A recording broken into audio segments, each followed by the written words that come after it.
اللہ رب العالمین والصلاة والسلام علی سید الانبیاء والمرسلین۔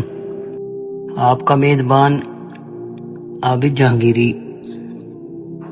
آج ہم انشاءاللہ شوق اور اشتیاق پہ بات کریں گے۔ حال شوق اور حال اشتیاق یہ ایک حالت ہے۔ شوق دل کا ملاقات محبوب کے لیے جوش میں آنا، جب لقاء اور دیدار حاصل ہو جاتا ہے جوش میں سکون پیدا ہو جاتا ہے، اور وہ حالت جو دیدار سے ساکن نہیں ہوتی اشتیاق کے نام سے موسوم کی جاتی ہے۔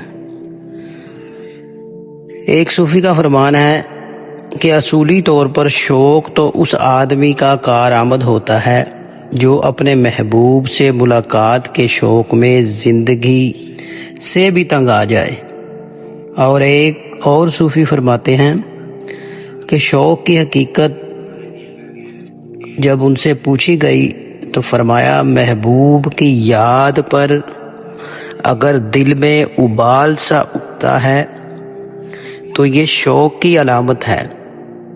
ایک اور صوفی سے کہا گیا اور انہوں نے فرمایا کہ شوق اللہ کی طرف سے ایک آگ کی مانند ہے جسے اللہ تعالیٰ نے اپنے اولیاء کے دلوں میں سلگا رکھا ہے تاکہ وہ آگ دل سے خطرات، ارادے، عبادت کی رکاوٹوں اور نفسانی خواہشات کو جلا ڈالے۔ حضرت جریری رحمۃ اللہ علیہ فرماتے ہیں اگر شوق میں کوئی فائدہ نہ ہوتا تو کوئی بھی اس کا بوجھ برداشت نہ کرتا۔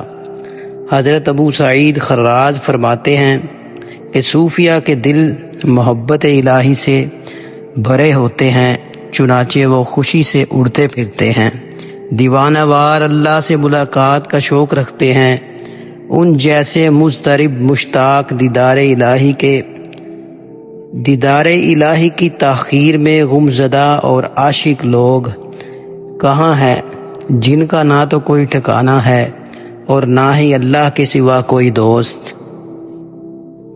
اللہ تعالی ہم سب کو حال شوق اور اشتیاق عنایت فرمائے۔ یہ سب اس کی عنایات ہیں۔ اللہ تعالی ہماری یہ کاوش قبول فرمائے، آمین۔